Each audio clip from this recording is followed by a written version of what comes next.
ಎಲ್ರಿಗೂ ನಮಸ್ತೆ. Welcome back to Vail education tutorial. ಇವತ್ತಿನ ಈ ವಿಡಿಯೋದಲ್ಲಿ ನಾನು ಫಿನಾನ್ಷಿಯಲ್ ಅಕೌಂಟಿಂಗ್ ಸಬ್ಜೆಕ್ಟ್ನ ಹೇಳ್ಕೊಡ್ತಾ ಇದ್ದೀನಿ. ಸೊ ಫಸ್ಟ್ ಇಲ್ಲಿ ನಾನು fifth chapter 5 fire insurance claim ಹೇಗೆ ಮಾಡೋದು, ಅದರಲ್ಲಿ ಯಾವ್ಯಾವ ಪ್ರಾಬ್ಲಮ್ಸ್ ಬರುತ್ತೆ, ಏನೇನು ಅನ್ನೋದನ್ನ ತಿಳಿಸ್ಕೊಡ್ತೀನಿ. ಈಗ ಫಸ್ಟ್ ವಿಡಿಯೋದಲ್ಲಿ ನಾನು ಪಾರ್ಟ್ ಬೈ ಪಾರ್ಟ್ ವಿಡಿಯೋ ಹಾಕ್ತೀನಿ. ಸೊ ಇದರಲ್ಲಿ ಫಸ್ಟ್ ವಿಡಿಯೋ ಬಂದು ನಾನು ಥಿಯರಿ ಪಾರ್ಟ್ನ ಎಕ್ಸ್ಪ್ಲೇನ್ ಮಾಡ್ತೀನಿ.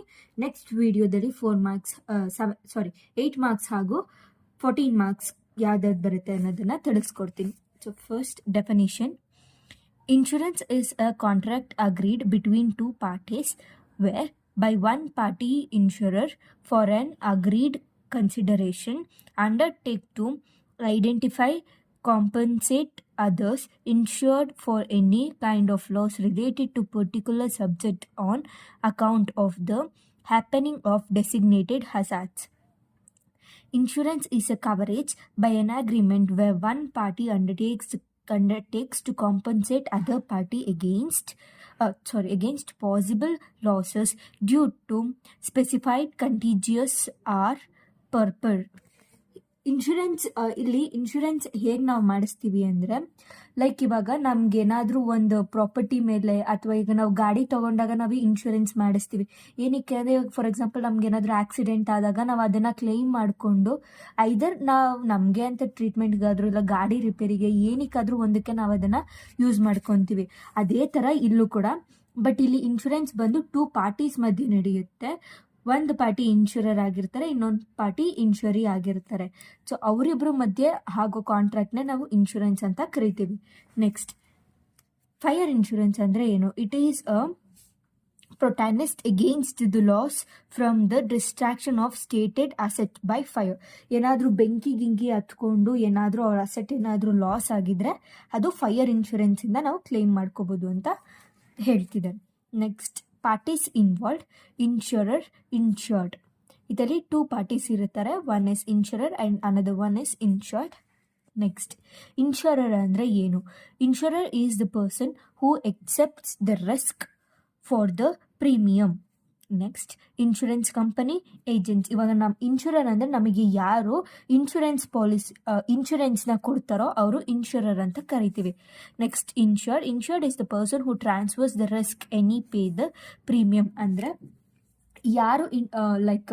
ಯಾರು ಇನ್ಶೂರೆನ್ಸ್ ಪಾಲಿಸಿಯನ್ನು ತೊಗೊಂಡಿರ್ತಾರೋ ಅವರು ಇನ್ಶರ್ಡ್ ಪರ್ಸನ್ ಆಗಿರ್ತಾರೆ. Next, types of losses by fire. ನಮಗೆ ಯಾವ್ಯಾವ ಥರ ಟೈಪ್ಸ್ ಆಫ್ ಲಾಸಸ್ ಇರುತ್ತೆ ಅಂದರೆ, ಒಂದು ಲಾಸ್ ಆಫ್ ಸ್ಟಾಕ್ ಒಂದಿರುತ್ತೆ, ಇನ್ನೊಂದು ಲಾಸ್ ಆಫ್ ಪ್ರಾಫಿಟ್ ಒಂದಿರುತ್ತೆ. Steps involved in the calculation of amount of claim year. ಹೇಗೆ ನಾವು ಕ್ಲೇಮ್ ಮಾಡ್ಕೋಬೋದು ಅನ್ನೋದನ್ನು ಇಲ್ಲಿ ಸ್ಟೆಪ್ಸ್ ವೈಸ್ ತೋರಿಸಿದ್ದಾರೆ. First, preparation of trading account which is gross profit. Calculation of rate of gross profit. ಅದಕ್ಕೆ formula ಏನಂದರೆ percentage of GP is equals to GP divided by net sales into 100 ಆಗಿರುತ್ತೆ. Next, preparation of memorandum trading account. ಇದರಲ್ಲಿ closing stock of rate on fire ಆಗಿರುತ್ತೆ. Next, closing stock of rate on fire ಹೇಗೆ find out ಮಾಡೋದು ಅಂದರೆ, calculation of actual loss ಮತ್ತು ಇನ್ನೊಂದು calculation of amount of claim ಆಗಿರುತ್ತೆ.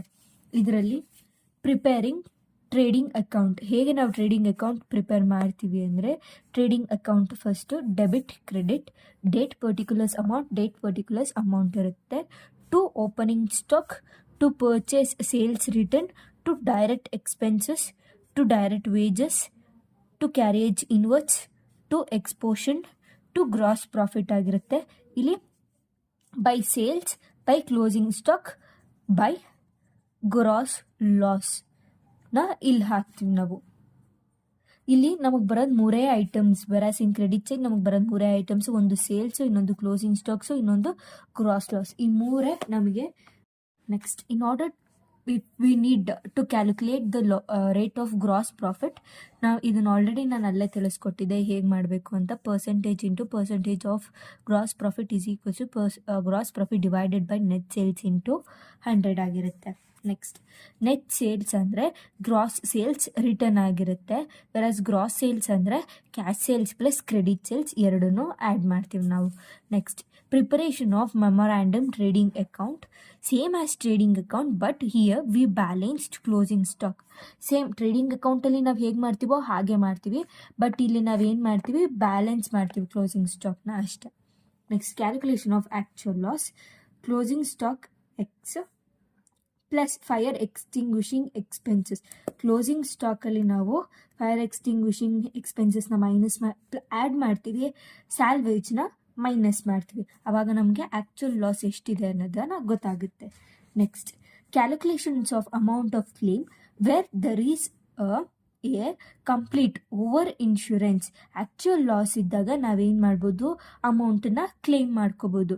ಇನ್ನೊಂದು B partial or under insurance in case the amount of the claim will be calculated by applying average clause policy.